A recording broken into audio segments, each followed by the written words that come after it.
podcast. Súbele volumen. Conversation with the people who were with me. In the world of TV.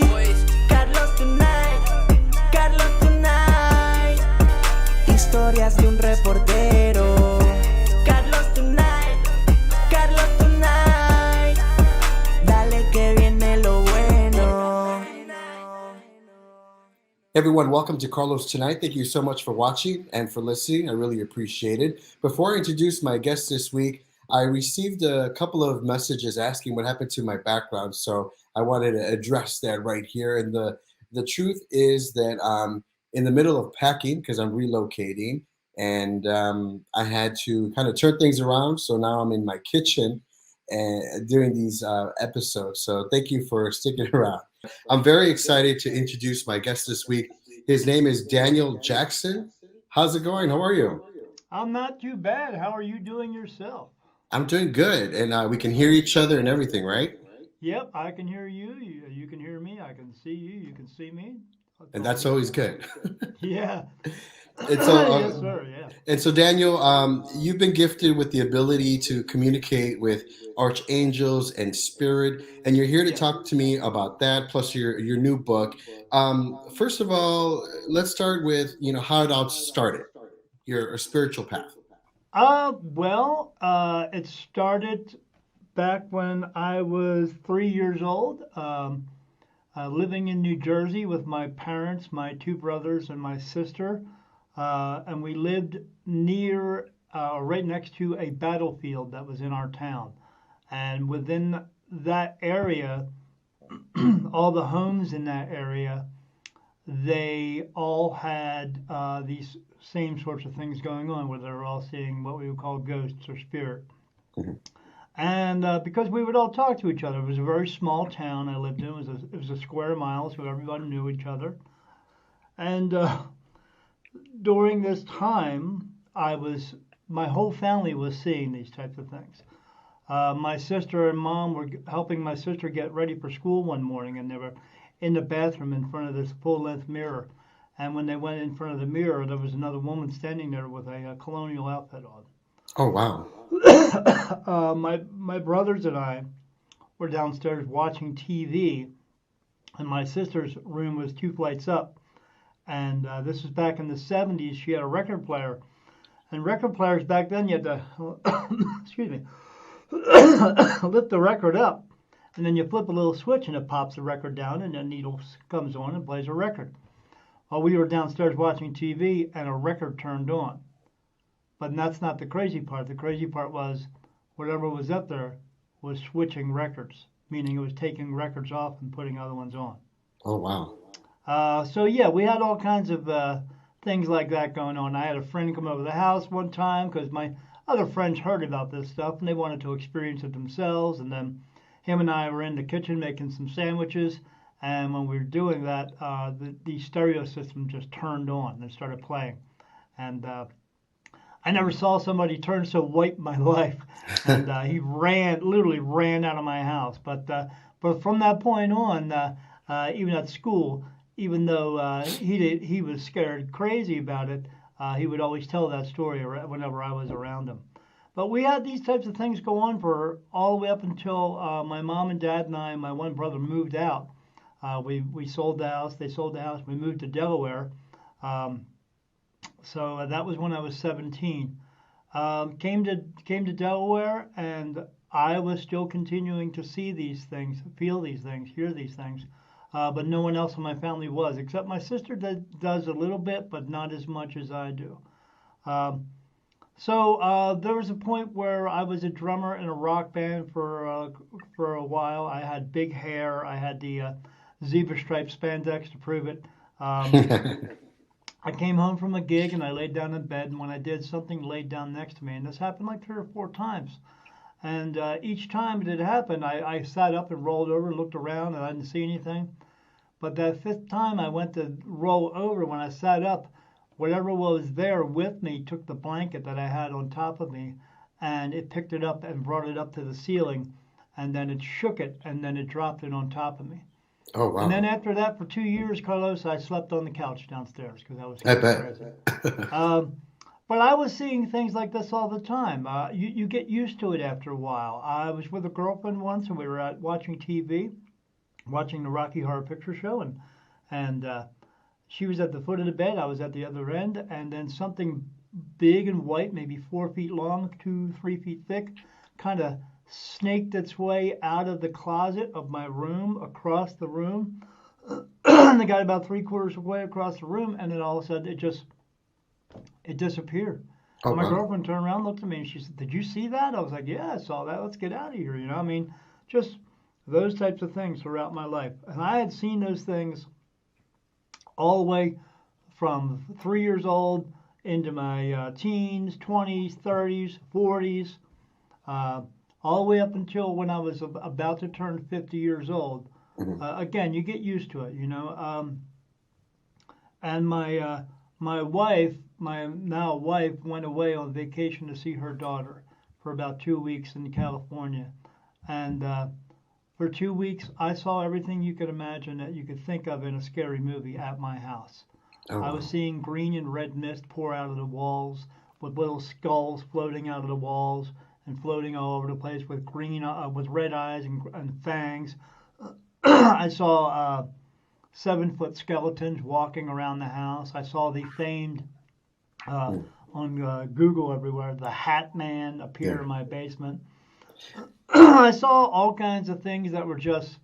I saw this cloud coming out of the corner of the room. It would come out like red, then the Mm. next night blue, then the next night green, the next night yellow, and then the next night it'd be yellow with black stripes, then blue with black stripes. It was just insane stuff that was going on. So when I was, my family, several members of my family, were able to see spirit and whatnot. When I was younger, I would see like shadows that would kind of look like what I thought would be spirit. Sure. Not so much anymore, but I never got scared or anything. It was just kind of like a peaceful feeling. How about you? What did you feel? For the in the very beginning, we knew they were not going to harm us. We had in that house in New Jersey, we saw shadows on the wall. It was always we could see it was because we saw the figures once in a while. It was two men and a woman. Right. Uh, Never felt anything bad. Even that one thing that that picked up the blanket and dropped it on me. I was scared, but I was brought up in the not that we were practicing, but I was brought up in the Right. Catholic religion. I was told these things are demons and devils. So, but what did it do, or what did it not do? What it didn't do is it didn't come at me with a knife and try to kill me, but what it did do is get my attention. Uh, and that's what it had always been up until that point, right before I was 50, when I saw all this other stuff. I was okay with it. I would be driving down the street in a car and get a chill up my spine. I'd be like, "What the heck?" I'd turn around and look, and there's a graveyard right there. So I was aware, and I was sensitive to this stuff. But that stuff I saw before my birthday at 50, that stuff was scary. Mhm. Um, so what I ended up doing was my wife and I. She came home from her vacation, and she told me about her adventures, and I told her about mine. Uh, but she thought maybe something was wrong. Maybe I was having some issues. I'm diabetic, so she thought maybe it was some issues with my medication. I was going into some type of diabetic psychosis. But 3 days after her being home, she started seeing some of the same things. Oh, wow. Um, so we sought out help. I went on the internet. I tried to have a priest come to my house and do an exorcism. They don't do that anymore. Not that it works anyway, because it's all Mhm. bull crap. It doesn't work. So yeah, there's a lot of crap out there, Carlos. And so we ended up having a paranormal group come to the house, and they came with all their equipment. It's fun. They showed up with their little van with their little insignia on the side of the van, and I just thought to myself, I don't want to be this kind of famous. I don't want to be the guy who's in the neighborhood where who everyone else is living around them thinks that the Blair Witch Project is going on in their home. Uh, Unfortunately for them, it was. It did for a long time. They just didn't know. So Why do you think they picked you? well, that's a good question. That's a great question. Because they were testing me. Because we all have this ability. We're all born with it. We can all see spirit. Our moms and dads tell us this is our imaginary friends, or that's not real. It is real. And because we come into this world, it comes with your soul. And what happens is sometimes, or most of the time, the world starts teaching us the ways of the world, and they're basically throwing a bucket of bleach over top of us and sanitizing us of the truth while feeding us a bunch of lies so that they can have power and control over us. But some of us are meant to have this all the time. That's why it stays with us. As I tell people, some people are just meant to be teachers and others are meant to be students. And so they brought all this to me to see what I was going to do next. Was I going to move forward with it, or was I just going to do what everyone else would do, which is push it away and be afraid of it? And I knew I had been seeing it my entire life. I knew there was something else to it. After the paranormal group left the house, because they didn't come back because they got so much information, they got scared and didn't want to come back to my house again. Oh, wow. They actually quit on my front lawn. I sought out mediums and got a hold of 5 of them who would actually talk to me, and they all, none of them knew each other. They all told me the same story about me. One of them in particular, I showed up to one of her shows. I called her and she asked me to come to her show because she wanted me to see how she does it. I was trying to figure out what she meant by that. So I didn't tell her when I was coming. I just ordered some tickets and my wife and I went. I walked into the room, we opened the doors, I walked in the room, and when I did, she did one of these. She just kind of like looked up and saw me walk in the room and watched me sit down and then turned back and started talking to people. And I looked at my wife, I was like, that was really strange. Why did she do that? And she's like, I don't know. So during the show, she read 8 people. I was the second one. She said some things during that no one, my mother's middle name, how would she know that type of thing? Yeah. So at the end of the show, I walked down and I started talking to her. I said, hi, my name's Daniel Jackson. She was like, oh, you're the guy I talked to on the phone a couple weeks ago. She's like, oh, I'm so glad you're here. I said, yeah. I said, I got so much. I started telling her all the things I was seeing, what's going on, and she's like, I want you to wait till the end, till everyone leaves. We need to talk. And I was like, okay. So everyone leaves. She says, so I know you see spirit. I said, yeah.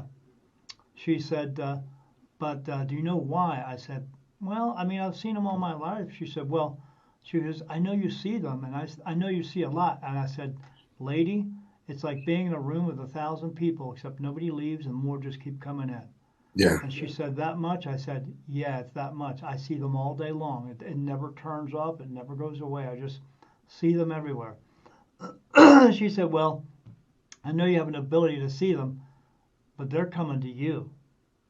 And that's why you see so many. And I said, why? She said, well, I'm going to explain it to you the best way I can. She said, I saw you walk into this room tonight. I said, yeah, my wife and I saw that. Like, I was like trying to like look down. She said, yeah. She said, well, when spirit sees you, they see your body frame and they see your light inside of you. And that is your soul. Everyone has one.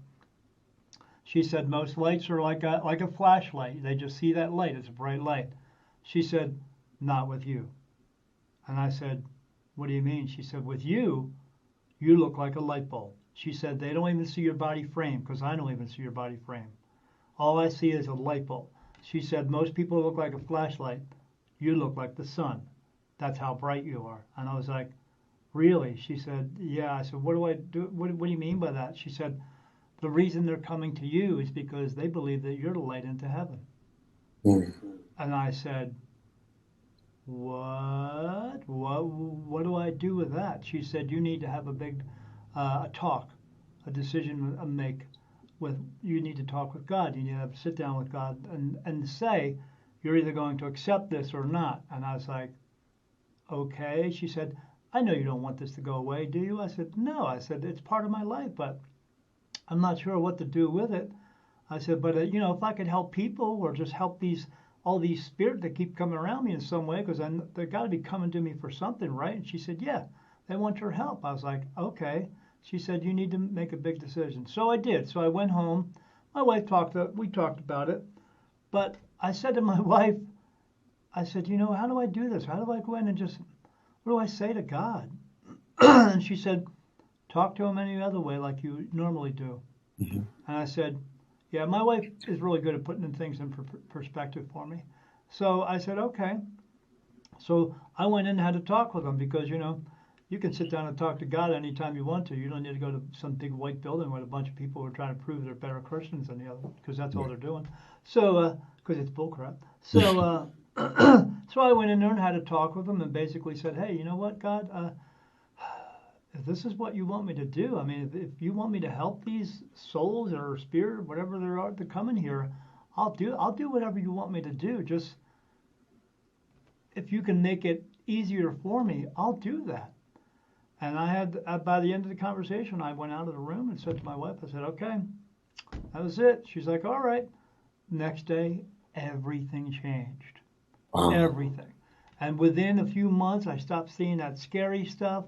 I was starting to see more, feel more, hear more, smell more, everything.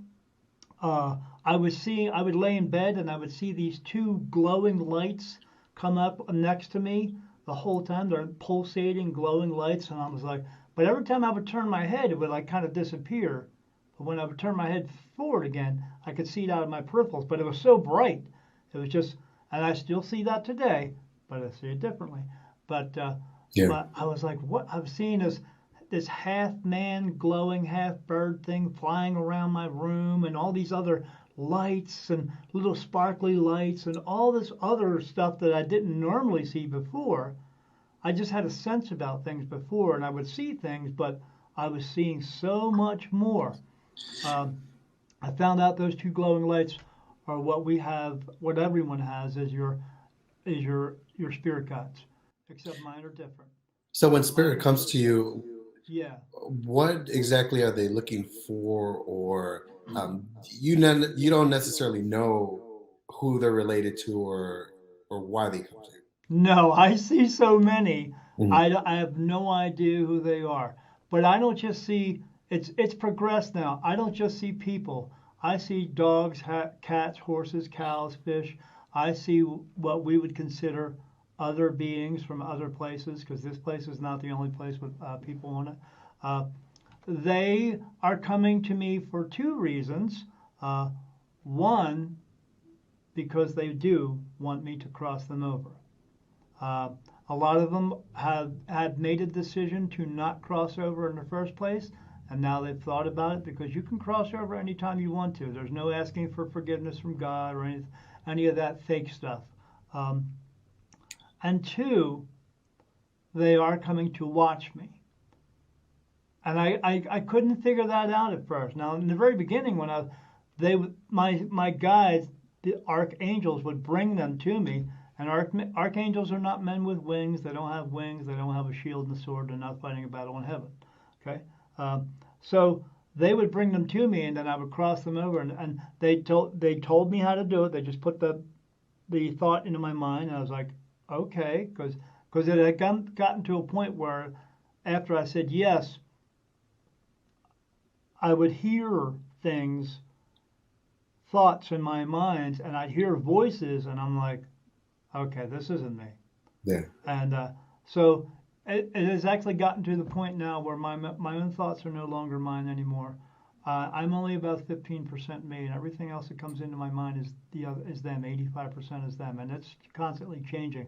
When it first started out, it was like 90% me and 10% them. Now it's this. It's quite opposite.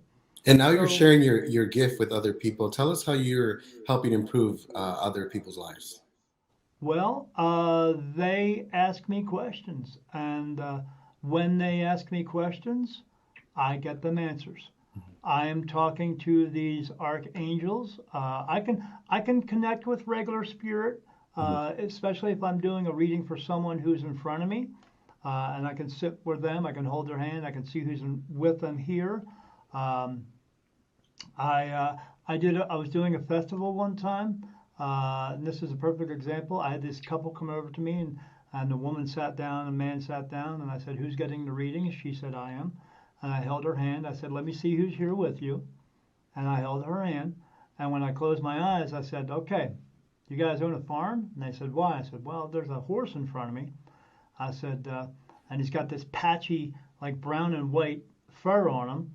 I said, but he has doesn't have a regular horse's mane on him. And they said, "What do you mean?" I said, "Well, it looks like he's got a blonde wig, like somebody cut the holes out and put it over his ears and put a blonde wig on their head." I said, "That's kind of strange."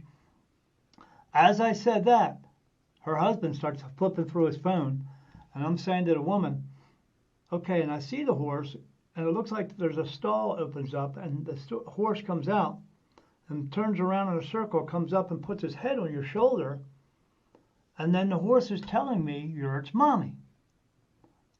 She said, "What do you mean telling you?" I said, "Well, whenever spirit talks to me, because of me being me, I hear it as English. Mhm. So if a dog talks to me, I hear it as English. Person, English. Spanish, English. Asian, English. Mhm. I just hear it as English." I said, "And the horse is telling me you're its mommy." And when I said that, the husband turns around and shows me his phone and says, "Is this the horse?" And I said, "Yeah, that's the horse. What's with the wig?" And he said, "Well, we had an artist paint a picture of our horse.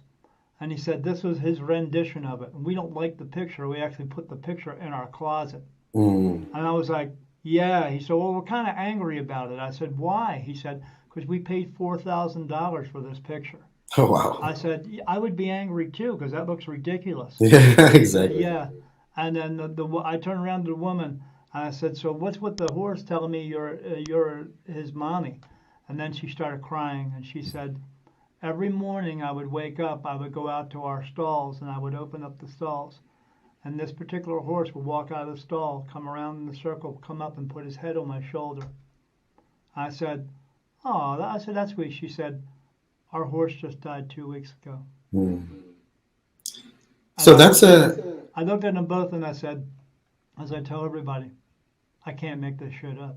yeah. So that's a They, typical session with you. yeah, they gave me the hardest hug you could ever imagine. Oh yeah. They just, yeah, we were all crying. It was an amazing thing, and yeah, yeah, it was pretty cool. But yeah, that's a typical session. I last year, as I have in my book, I was at this car show at this bar, at this outside bar, drinking a soda, and the bartender there really liked me to come there and hang out, and especially until nighttime, because I see a lot more in the dark. Yeah. Uh, and she says, "Do you see anything?" And I said, "Yeah, I see this guy sitting here with a beard kind of like mine, a little bit of hair on top, but he's got glasses on like this, and he keeps showing me, 'Hey, look at the glasses.'" And she's like, "Do you get a name?" I said, and at that time, I said, I don't really get names. And I said, but also, I was like, "Oh, his name is James. This is strange. I don't really get names all the time, but his name is James." And she's like, "Is he here for anybody?" I said, "He's here for these two people down the end of the bar," he's telling me. "Not the woman so much, but the man, her husband." Mhm. And she's like, "You think I should go tell him, or you want to tell him?" I said, "Well, I can if you want to." She's like, "But you don't know how people are going to perceive things. Not everybody is going to be okay with that because Yeah. of their upbringing or their background, their religious beliefs." So I said, "If you want to go down and tell them, go ahead." So she goes down. About a minute into the conversation, I hear the woman go, "Oh, you mean Jim?" And I was like, "Yeah, Jim, but his name is James." Mhm. And I walked down and said, "Hi, my name's Daniel Jackson. I see dead people." Kind of breaks it up for people.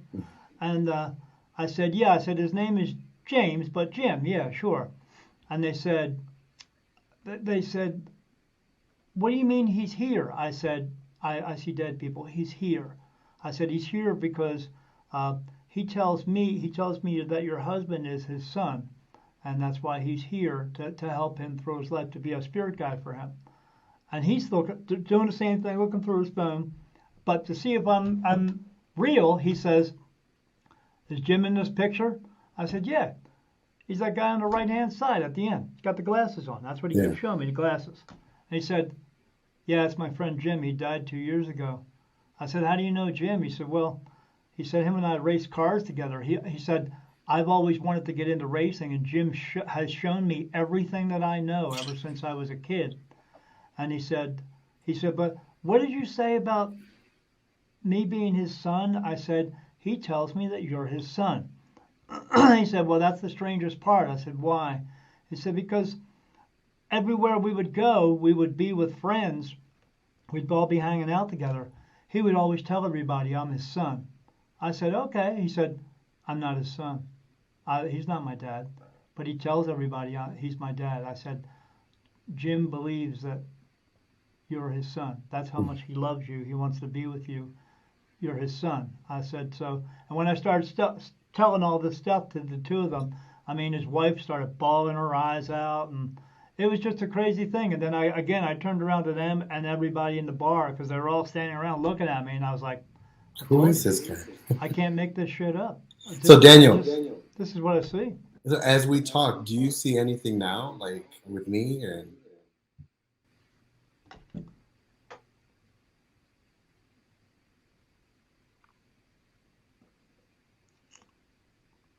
Yeah, I'm trying to get a look at this kid though.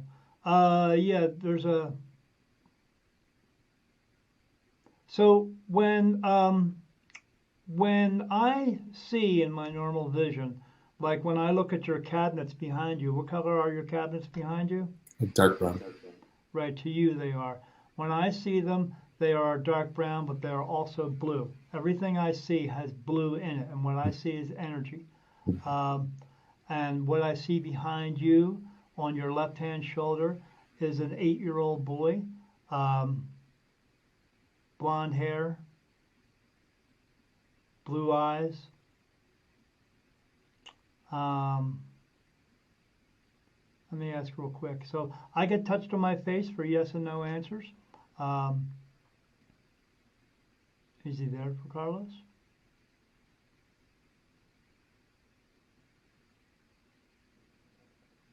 Oh, and he's there for that reason? Does he know him? He doesn't. So he doesn't know him now. No. So, in your previous lifetime, this young boy was your son, and he is here again, but he's here in a spiritual form to be what we were just talking about, to be a spiritual guide for you, and here to help you make decisions. And everything you do in your life, when you wake up in the morning, you say, "Hey, I'm going to go to work today," or "Hey, I'm going to go to the mall today." That's partially you making that decision, but that is your spirit guides connecting with your soul, helping you to make these decisions. It's just sometimes we talk ourselves out of these things, and when we do that, that's the world teaching us to talk ourselves out of things because they want us to believe that we're not good enough for anything. So when that happens, don't talk yourself out of it. Do what you feel you need to do, and just do that. But yeah, he was your son in your previous lifetime. I just got chills. Yeah, me too. Talk to him because he wants to help you. But and you for that in that way you could pick out something that you could tell him, a sign that would be good for him to bring across to you, so you know what to do next if you ask a question. Like in a way that you could say, "Okay, son," because that's what I would call him if I were you. A good sign for me would be something baseball. And he would say, and he would know this now. And what he would do is, you could ask him a question. You could say, "Hey, son, I want to buy this red car. Should I buy the red car?" And then if you see something that you read all of a sudden and it says baseball, you see a commercial on TV for baseball, and you hear a song about baseball, then that means go buy the red car. Yeah. If you don't get anything, don't buy the car. But in the same way, if you buy the red car, what it doesn't mean is go buy the red car, but take some of the money and instead of making a car payment, put it on some jewelry or something like that. No, if you ask a specific question, they will give you the specific answer. They're very black and white with these things. If you try to turn it around or change it and use your ego, then it's not going to go in the way you want it to. So he can help you throughout your life. You just have to learn to listen, and you have to learn to follow through. And that's what I've done with my, especially with my archangels around me. When I first started, it was two. It's just the two of them here. And like I said, I get touched on my face. It feels like blood is dripping across my face. Wow. In the very beginning, it was just two. And then those are yes answers. I only get one answer for no. It feels like a tear is running down my face. Again, I started out with two. And at the time that I wrote my book, I was up to like 14 or 15. Now I'm up to 36. And I know all their names. I know who's doing it. Not that I need to know their names, but I just do because of the connection that I have. Yeah. Because like I said, when I said spirit comes to me, and that woman told me that they're coming to me because they think I'm the light in the heaven, when you stand up out of your body, and this is going to happen for you, Carlos, because it's happened for you 27 other times, meaning you're on your life number 28. You will wake up, you'll look down, you go, oh, I don't need that anymore. You're going to take a step to the left, you're going to look to the right, there's a light that's going to turn on. It's your light, your personal light. Everyone gets one. You walk in, it turns off. You don't walk in because you go, nah, and you stay here as an earthbound spirit, it turns off. But beyond that light, there is another light that shines all the time. It shines everywhere so that all spirit can see it, like a big giant beacon, like out in the middle of the ocean. But all spirit can see it. And they can hear it too, because it's another soul in a physical body. And when it's talking, all spirit can hear it, because spirit can hear your voice, it can hear everyone's voice, but they can tune you out because it's like static after a while. It's like, because where they are, there's no time and space, so they hear everything all the time. They can tune it out. Well, with this other spirit, this other soul, they can't tune it out because it has to be heard, it has to be seen, it has to be in a physical body for a couple of reasons. One, to shine all the time, and two, to physically be able to cross spirit over into the light. And that soul is me. Wow. That woman was telling the truth. I am. No other medium is going to tell you this because they just cannot. And no other medium can tell you this because it doesn't need to be in more than one body. I am a portal. I am the light into heaven. Anyone who comes through into this world being born comes through my energy. Anyone that goes home goes through my energy. Anyone that comes back to visit someone comes through my energy. Wow. And are you able to, say somebody like passed away in your life, are you able to kind of connect with that too, or no? Oh, and so I see everything. Doesn't make a difference. When my wife and I moved out here from Delaware over here to Arizona, we came with 2 cars, 2 trailers, and 10 cats. One of my cats had passed away after that because he just didn't want to leave. I have seen him probably 6 or 7 times since he's been gone. I see my mom all the time. I see my dad all the time. I always know when they're coming through. With my mom, I smell roses, and I know my mom loved roses. My dad, he used to wear this cologne called Stetson, and I smell Stetson. As soon as I smell it, I know it's my dad. I close my eyes, and there he is. Awesome. I can see everything and anything. Again, because they come to me, and they either want to watch, because sometimes they just like to watch the light and they like to see it because it's bright. And two, because they want to cross over. And I was crossing spirit over last night. I got into my bedroom because I black it out so I can see everything. And I saw a group of about 200 or 300 people standing there, and some dogs and cats and stuff. And I start bringing them through, and I just tell them how to come, where to go, and what to do, and they start walking through, and flashes of light are going on, and that happens physically too with me as well. Like I was talking to my sister one time in a low lit room, and all of a sudden a flash of light went off in the room, and she's like, oh my God, what was that? I was like, oh, somebody jumping in, because she knows about me. Yeah. And she's like, jumping in? What do you mean by that? I said, they're jumping in. She said, oh, they're crossing over. I said, yeah. She said, it was like lightning went off in here. I said, yeah, well, you know. She said, how do you get used to that? I said, you remember when we were kids and mom and dad used to feed us green beans 30 years ago, and now 30 years later we love green beans? She said, yeah. I said, you get used to it. You just do. Daniel, thank you so much. How can we connect with you? I know besides having a book, you also have a podcast and a call-in show. Where can we Yes, connect with that? absolutely. I have a book out right now. It's on Amazon. All you have to do is look up Daniel Jackson, The New Beginning, and put that in the search bar, and my book will come up. You'll see a picture of a man, the silhouette of a man, the back of his back walking into a bright white light. It's the New Beginning, My Awakening as a Spirit Medium, and that's on Amazon. It's only $8. And or the Kindle version is like $6 and something cents. Why is it so cheap? Because I want to sell 1 million books. I don't want to make $1 million, but I sure do want to help 1 million people. And the book is my story about how I became a medium throughout my entire life.